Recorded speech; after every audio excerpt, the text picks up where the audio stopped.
नमस्कार, आप सभी का चंद्रा ग्लोबल स्टडी के इस प्लेटफॉर्म पर स्वागत है।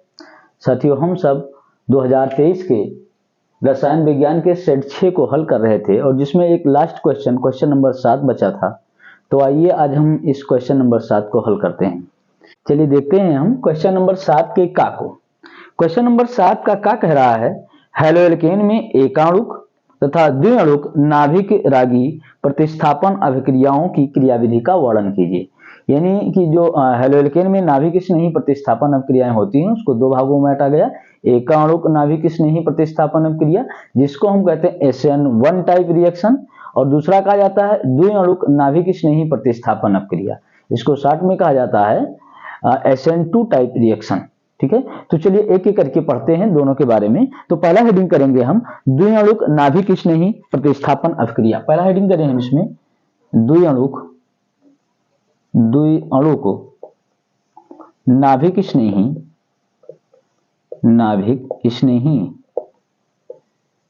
प्रतिस्थापन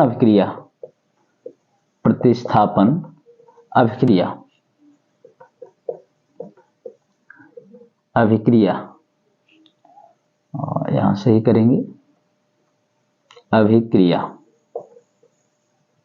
जिसको शॉर्ट में हम लिख देते हैं SN2 type reaction. SN2 reaction पहले हम SN2 पढ़ते हैं और फिर इसके बाद में SN1 को पढ़ेंगे।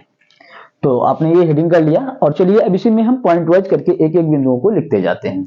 तो पहला बिंदु लिखेंगे, फर्स्ट पहला पॉइंट लिखें, इसके अंतर्गत लिखें नंबर 1, यह अभिक्रिया द्वितीय कोट की है।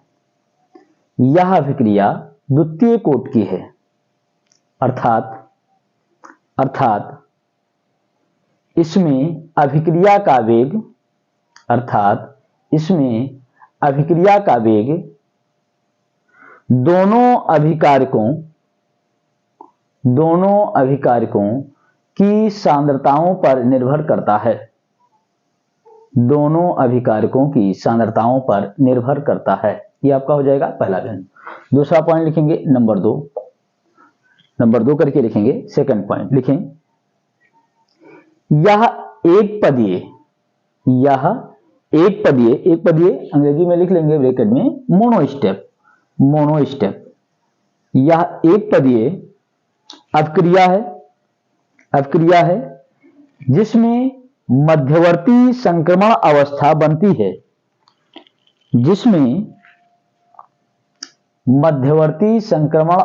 बनती है। आगे लिखें, इसी में लिखेंगे, इसमें नाभिक स्नेही समूह सदैव पीछे की ओर से आक्रमण करता है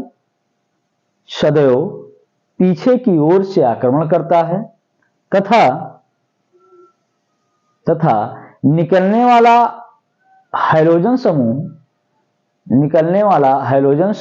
टूटकर अलग हो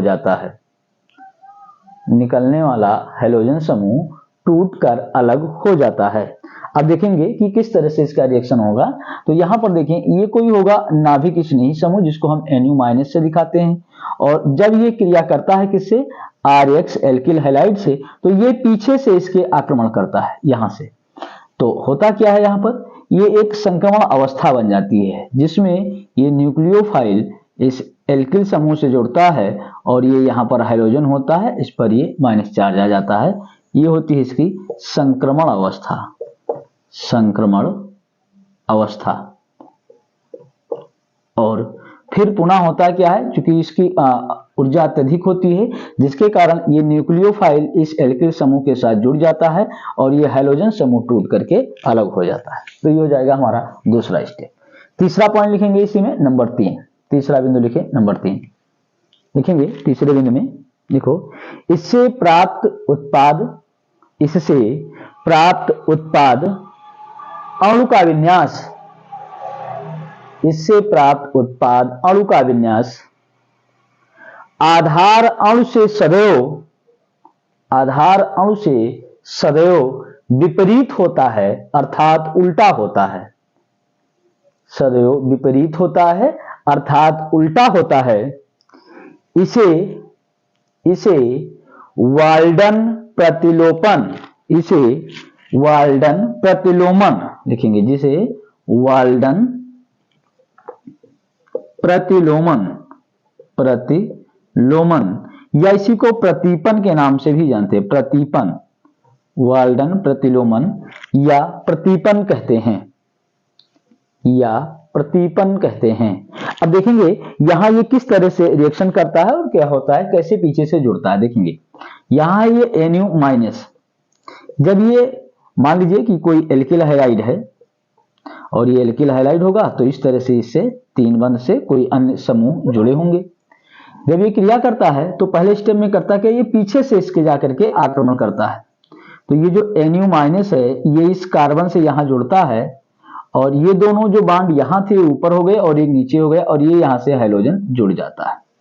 ये मध्यवर्ती या संक्रमण अवस्था बनती है और अंत में जब उत्पाद फाइनली बनता है तो ये Nu इधर ही रहता है, ये कार्बन यहां हो जाता है और ये तीनों बांड जो होते हैं ये इस तरह से इधर आ जाते हैं और हाइड्रोजन हमारा अलग हो जाता है। तो अब यहां पर देखिए वाल्डन प्रतीपन क्या है। अब देखेंगे कि आधार अणु कुछ पहले इस तरह से हाइड्रोजन इधर था, तीनों बंध जो एल्किल समूह या हाइड्रोजन से जुड़े थे वो इधर बाईं ओर थे। जब इसके साथ न्यूक्लियोफाइल जुड़ा यहां पर तो आप देख रहे हैं कि कार्बन से जुड़े तीनों बंध अब दाईं ओर हो गए, बिल्कुल उसी तरह से ये उलट जाते हैं जैसे कि अगर खुली छाता हो और उस पर तेज हवा चले तो छाता विपरीत दिशा में उलट जाए या पलट जाए। तो इसी क्रिया को कहा जाता है वाल्डन प्रतिलोमन या वाल्डन प्रतीपन के नाम से जाना जाता है। नोट करें। चलिए अगला पॉइंट देखेंगे, इसी में नंबर 4 चौथा बिंदु लिखेंगे। चौथा बिंदु में क्रियाशीलता इनकी लिख लेते हैं कि क्रियाशीलता किसकी ज्यादा होगी, तो यहीं पर हेडिंग कर लेंगे कि क्रियाशीलता, क्रियाशीलता। तो क्रियाशीलता में हम लिखेंगे कि जो CH3X होता है यानी मेथिल हैलाइड होता है या मेथिल क्लोराइड या ब्रोमाइड जो भी हो, ये सबसे ज्यादा क्रियाशील होता है। इससे कम होता है प्राइमरी कोई अन्य हो और इससे कम होता है सेकेंडरी और सबसे कम होता है तृतीयक या टर्सरी एल्किल हैलाइड की क्रियाशीलता सबसे कम होती है।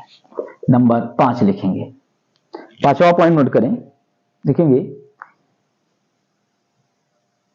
प्रबल नाभिक स्नेही, प्रबल नाभिक स्नेही SN2 अभिक्रिया, SN2 अभिक्रिया करने की प्रबल प्रवृत्ति रखते हैं, यानी कि वह नाभिक स्नेही समूह Nu- जो प्रबल होते हैं वह बहुत ही आसानी से SN2 टाइप की रिएक्शन देते हैं। और छठा बिंदु लिख लेंगे यहीं पर, नंबर 6 लिखें। यह विक्रिया आध्रुवीय विलायकों, आध्रुवीय विलायकों ब्रैकेट में लिख लेंगे कार्बनिक विलायकों, यानी जितने भी कार्बनिक विलायक हैं जनरली ये आध्रुवीय होते हैं। तो लिखेंगे यह क्रिया आध्रुवीय विलायकों ब्रैकेट में लिख देंगे कार्बनिक विलायकों की उपस्थिति में होती है, की उपस्थिति में होती है। तो ये हमारा एक टाइप हो जाता है SN2 टाइप रिएक्शन। अब इसी में हम नीचे लाइन से लिखेंगे SN, यहां पर लिख देते हैं एकाणुक, अगला हेडिंग कर लेंगे आप लोग एकाणुक नाभिक स्नेही, एकाणुक नाभिक स्नेही प्रतिस्थापन अभिक्रिया, प्रतिस्थापन अभिक्रिया, अभिक्रिया। इसको शॉर्ट में लिखते हैं हम SN1 type reaction, SN1 type reaction. तो ये हेडिंग करेंगे एकाणुक नाभिक स्नेही प्रतिस्थापन अभिक्रिया।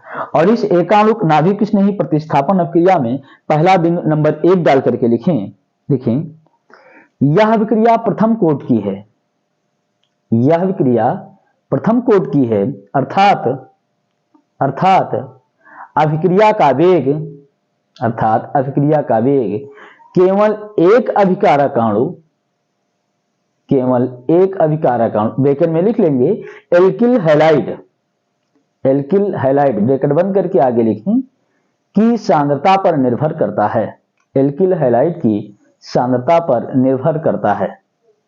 यह पहला बिंदु हो गया। दूसरा पॉइंट इसी में लिखेंगे नंबर 2, दूसरा बिंदु लिखें नंबर 2, लिखेंगे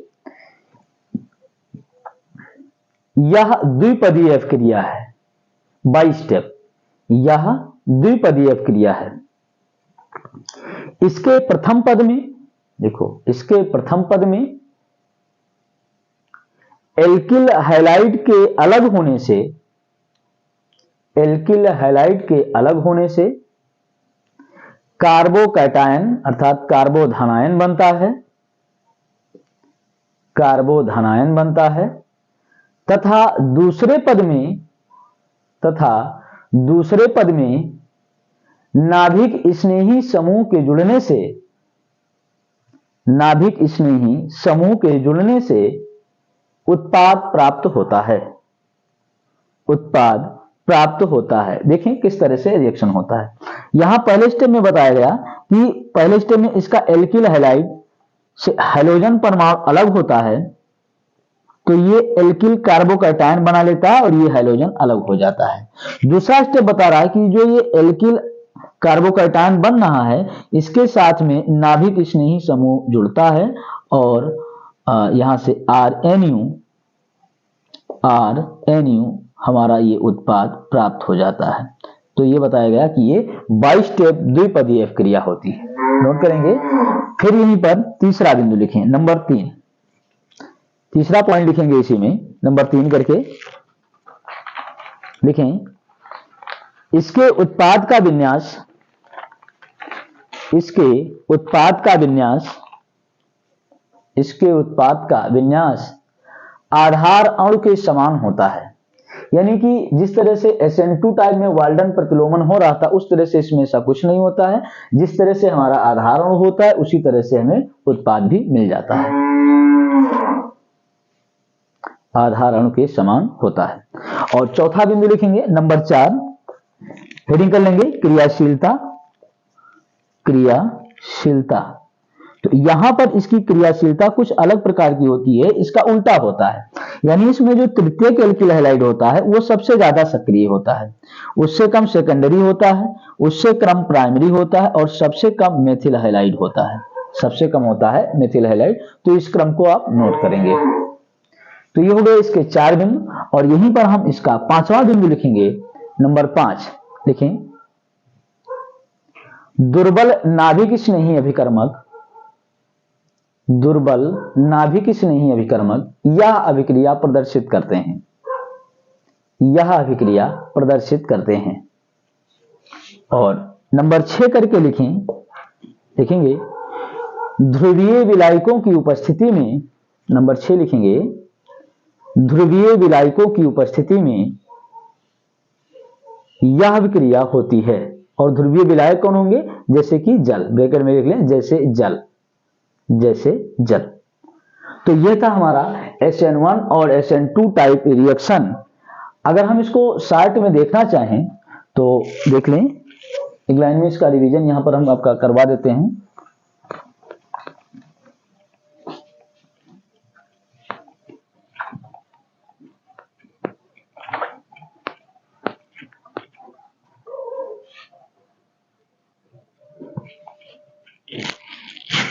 देखेंगे अगर यहां पर हम SN1 और SN2 टाइप को लिखना चाहें तो दोनों को एक साथ कंपैरिजन कर लेंगे। यहां लिख देते हैं SN2 रिएक्शन और इधर लिख देते हैं SN1 रिएक्शन। इनमें देखिए पहला बिंदु बताया गया कि इस अभिक्रिया की जो कोटि होती है वो कैसी है? 2 कोट है, अभिक्रिया की कोट होती है 2। दूसरा बिंदु इसी में बताया गया कि यह एक पदीय अभिक्रिया है, एक पदीय अभिक्रिया, एक पदीय अभिक्रिया है। तीसरा बिंदु इसी में हमने बताया कि इसमें वाल्डन प्रतिलोमन होता है, वाल्डन प्रतिलोमन होता है अर्थात विन्यास विपरीत प्राप्त होता है। और चौथा बिंदु हमने बताया इसमें क्रियाशीलता का, क्रियाशीलता। तो क्रियाशीलता में बताया कि जो प्राइमरी होता है ये सबसे ज्यादा क्रियाशील होता है, उससे कम सेकेंडरी और सबसे कम टर्सरी होता है। चौथा बताया था कि प्रबल, 5वां बिंदु इसमें कि अगर प्रबल नाभिक स्नेही है, प्रबल नाभिक स्नेही, तो ये अभिक्रिया देते हैं, यह क्रिया देते हैं, यह अभिक्रिया देते हैं। और इसी में नंबर 6 हमने आपको बता दिया कि ये अध्रुवीय विलायकों, अध्रुवीय विलायकों जैसे कि कार्बनिक विलायक, कार्बनिक विलायक, कार्बनिक विलायक की उपस्थिति में यह क्रिया होती। तो ये हो गया हमारा SN2। SN2 का ही जस्ट उल्टा SN1 हो जाएगा, जो आप एक एक करके लिख देंगे। जैसे इसमें आप पहला लिखेंगे यह क्रिया 2 कोट की, तो यहां पर लिख देंगे कि यह क्रिया कितने कोट की है, कोट हो जाएगी इसकी 1।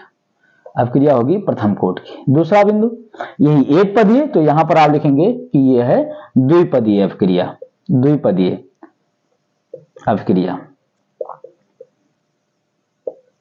तीसरा बिंदु इसी का, वाल्डन प्रतिलोमन नहीं होता, वाल्डन प्रतिलोमन, प्रतिलोमन नहीं होता, नहीं होता। यहीं पर नंबर 4 क्रियाशीलता, क्रियाशीलता, तो जस्ट इसका उल्टा हो जाएगा, यानी कि इसमें जो तृतीयक होगा सबसे ज्यादा क्रियाशील, सेकेंडरी उससे कम, प्राइमरी उससे कम, सबसे कम हो जाएगा मेथिल हैलाइड। और नंबर 5 यहां बताएगा प्रबल नाभिक किसने, यहां हम लिख देंगे दुर्बल नाभिक किसने ही, दुर्बल नाभिक किसने ही यह क्रिया देते हैं। और छठा हो जाएगा यहीं पर कि ये अध्रुवीय विलायकों, तो यहां हम लिख देंगे कि ये ध्रुवीय विलायकों, ध्रुवीय विलायकों, जैसे कि जल की उपस्थिति में यह क्रिया होती है। तो इस तरह से ये दोनों में कंपैरिजन हो जाता है। उम्मीद है ये आपको अच्छी तरह से समझ में आ गया होगा। तो चलिए अब हम अगला क्वेश्चन देखते हैं।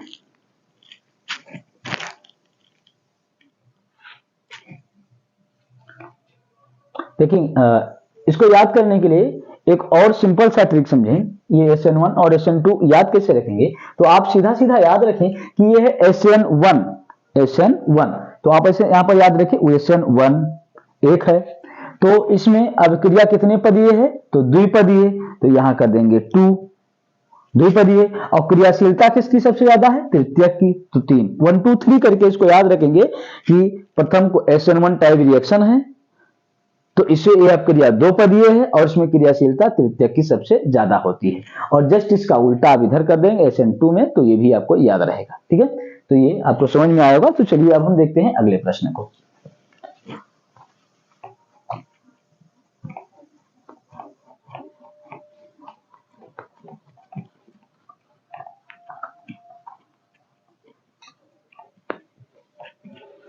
ये देखते हैं अगला प्रश्न 7 का प्रश्न नंबर 7 का क्वेश्चन नंबर 7 का अथवा करके दे रहा है, अथवा, और अथवा करके लिखा हुआ है कि टिप्पणी लिखिए,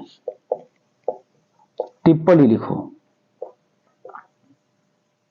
और टिप्पणी किस पर कर रहा है, पहला दिया गया है पॉइंट ए, ऊर्जा फिटिंग अपक्रिया,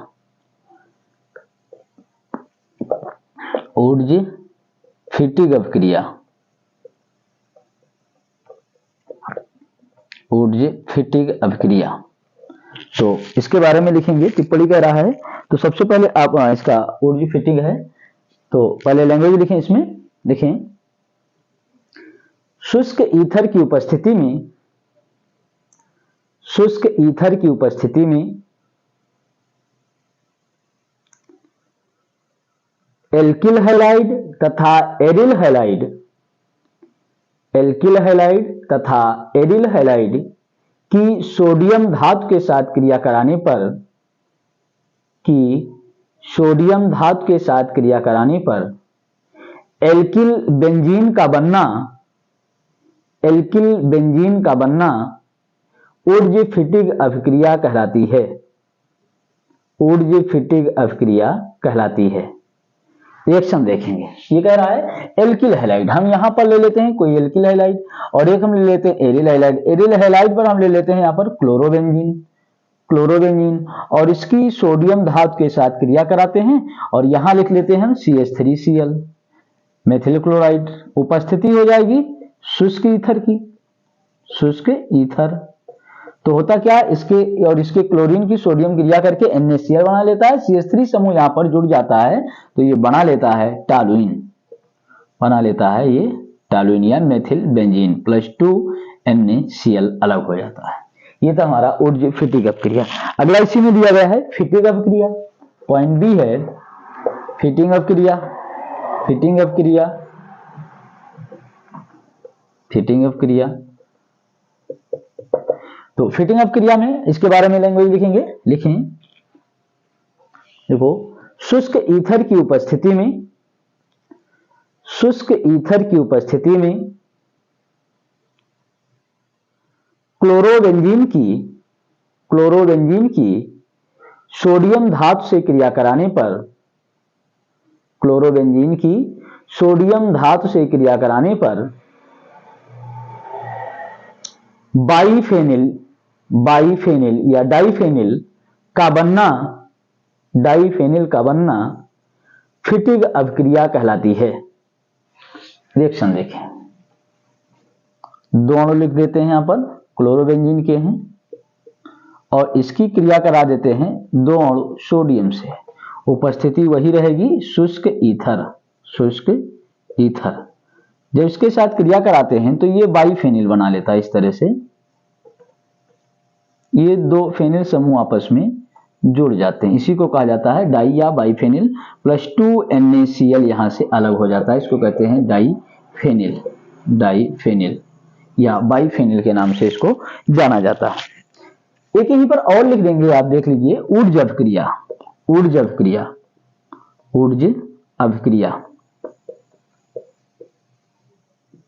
अभिक्रिया देखेंगे तो इसके बारे में लैंग्वेज लिखें, देखो, शुष्क ईथर की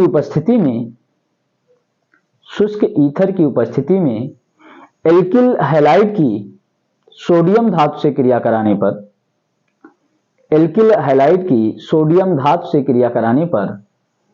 एल्केन का बनना ऊर्ज अभिक्रिया कहलाती है। रिएक्शन देखिए, 2RX, ये है एल्किल हैलाइड, इसकी क्रिया सोडियम धातु के साथ करा देते हैं, शुष्क ईथर की यहां पर भी उपस्थिति रहती है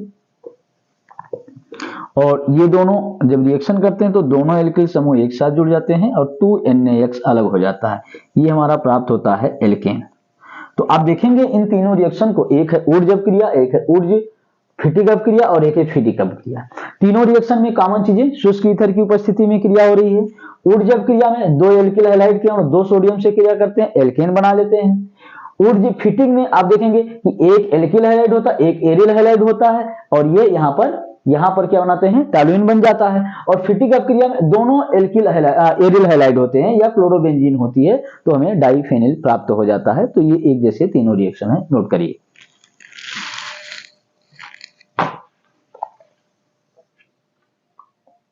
उम्मीद है आपने इसे लिख लिया होगा। तो चलिए अब हम अगले क्वेश्चन की ओर बढ़ते हैं।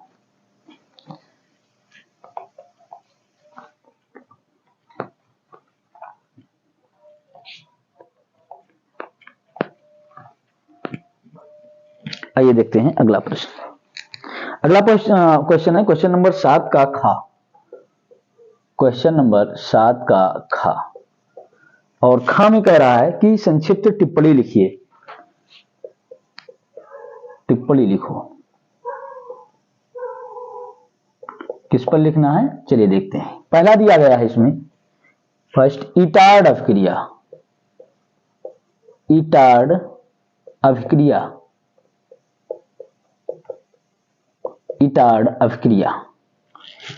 तो अब हमें एक एक करके इन सभी पर टिप्पणी लिखना है। तो चलिए देखते हैं, लिखेंगे। पहला लिखें ईटार्ड अभिक्रिया के बारे में। देखो, CCl4 यानी कि कार्बन टेट्राक्लोराइड या कार्बन डाइसल्फाइड CH2 या कार्बन डाइसल्फाइड की उपस्थिति में टॉलुइन की क्रोमिल क्लोराइड, सूत्र लिख लेंगे, यहां पर लिख देते हैं CrO2Cl2, क्रोमिल क्लोराइड से क्रिया कराने पर एक भूरे रंग का जटिल यौगिक बनता है, एक भूरे रंग का जटिल माध्यमिक यौगिक बनता है, जिसका अम्लीय माध्यम में जलअपघटन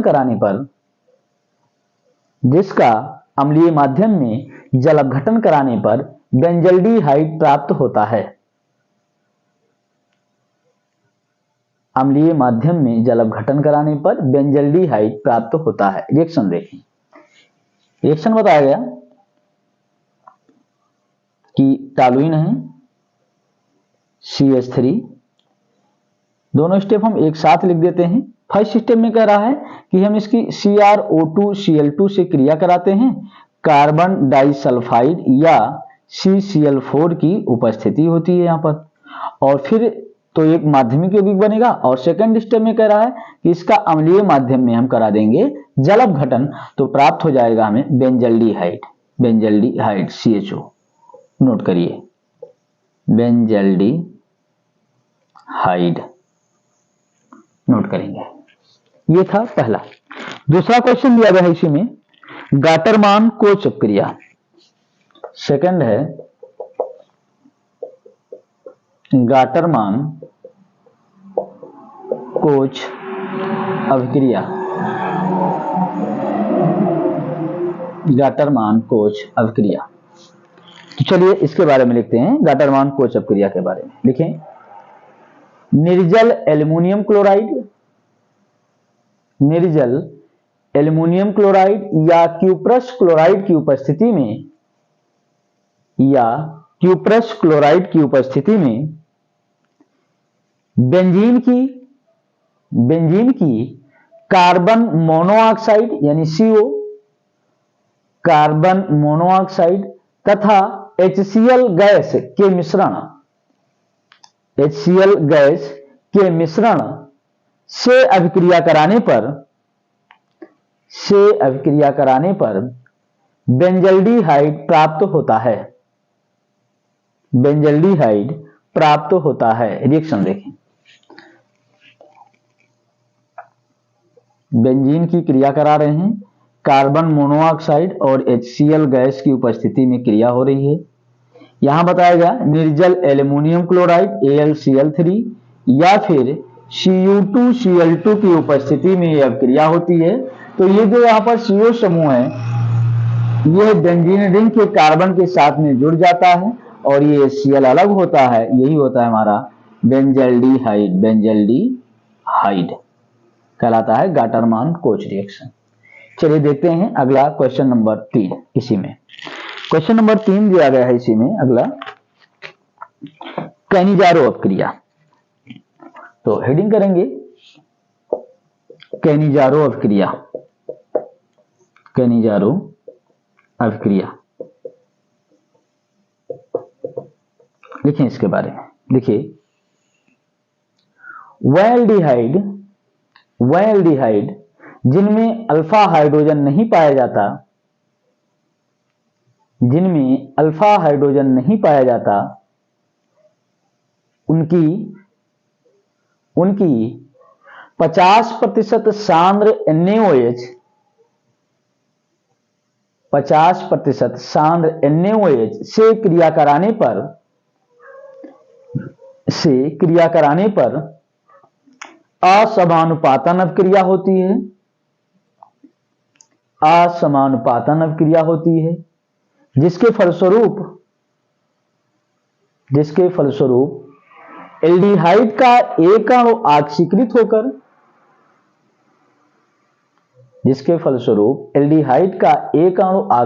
होकर, कार्बोक्सिलिक अम्ल का सोडियम लवण तथा दूसरा अपचयित होकर एल्कोहल बना लेता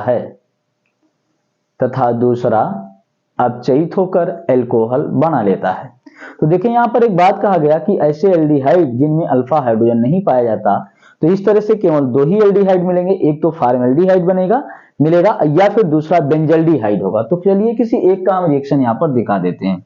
देखिए हम फॉर्मेल्डिहाइड ले लेते हैं, 2HCHO, इसके 2 अणु होंगे और जब इसकी 50% सांद्र NaOH के साथ में अभिक्रिया कराई जाती है, यानी इसको गर्म किया जाता है, तो इसका एक अणु ऑक्सीकृत होकर के बना लेता है HCOONA, नाम हो जाता है इसका सोडियम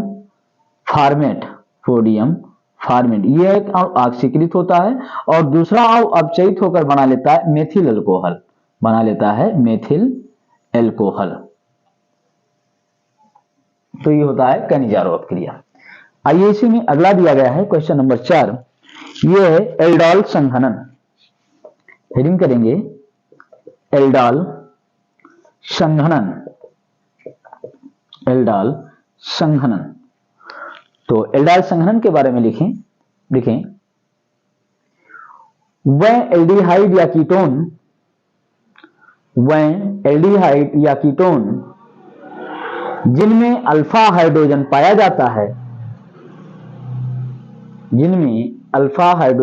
जाता है, उनकी तनु क्षार की उपस्थिति में अभिक्रिया,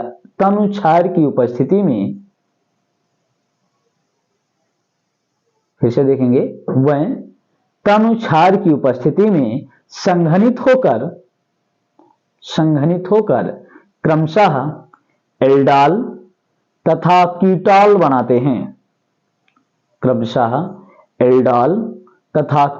बनाते हैं। यह विक्रिया एल्डोल संघनन कहलाती है। आइए रिएक्शन देखते हैं।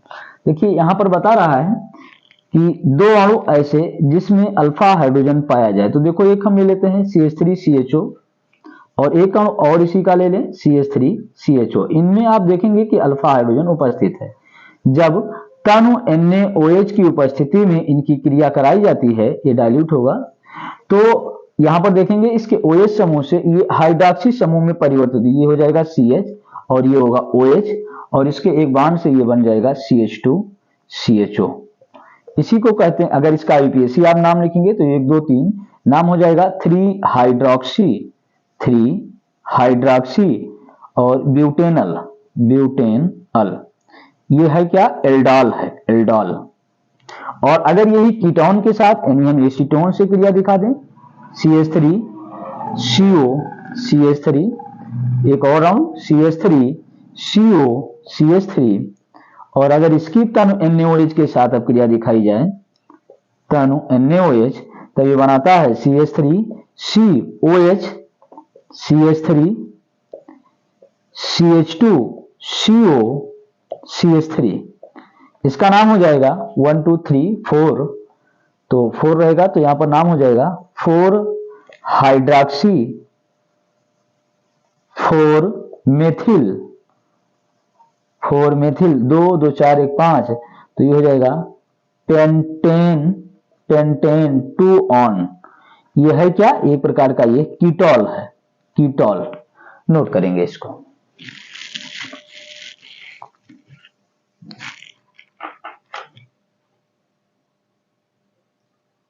उम्मीद है आपने इसे लिख लिया होगा। तो चलिए अब हम इसमें अगले क्वेश्चन की ओर बढ़ते हैं।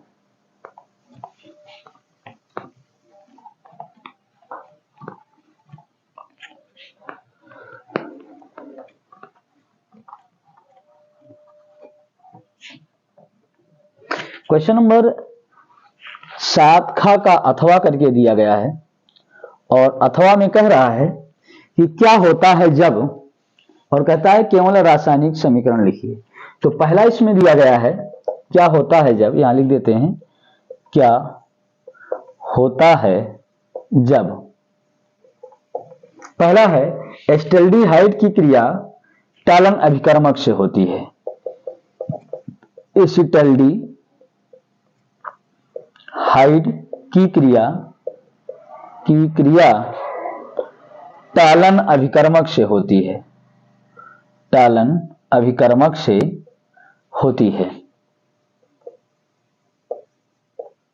तो यहां पर केवल कह रहा है कि रिएक्शन दिखाइए, तो आप रिएक्शन दिखा देंगे।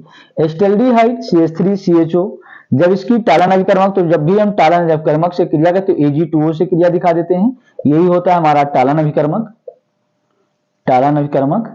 और जब इसके साथ ये क्रिया करता है तो एस्टल्डिहाइड ऑक्सीकृत होकर के बना लेता है एसिटिक अम्ल CH3COOH, और जो टालन अभिकर्मक है ये अपचयित होकर के बना लेता है रजत दर्पण 2Ag। इसको कहते हैं हम सिल्वर मिरर, रजत दर्पण।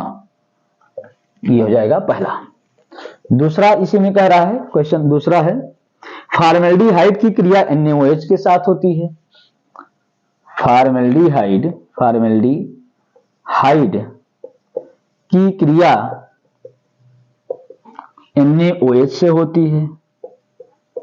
तो अभी आपने पढ़ा कैनिजारोव क्रिया, बिल्कुल वही रिएक्शन है। दो अणु होंगे फॉर्मेल्डिहाइड के HCHO और इसकी क्रिया करा दिया जाएगा 50% सांद्र NaOH से।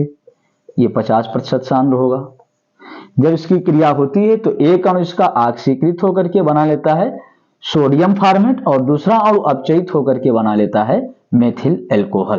तो ये हो जाएगा हमारा ये रिएक्शन। चलिए तीसरा देखते हैं। अगला तीसरा दिया गया है बेंजामाइड का अम्लीय जल अपघटन कराया जाता है।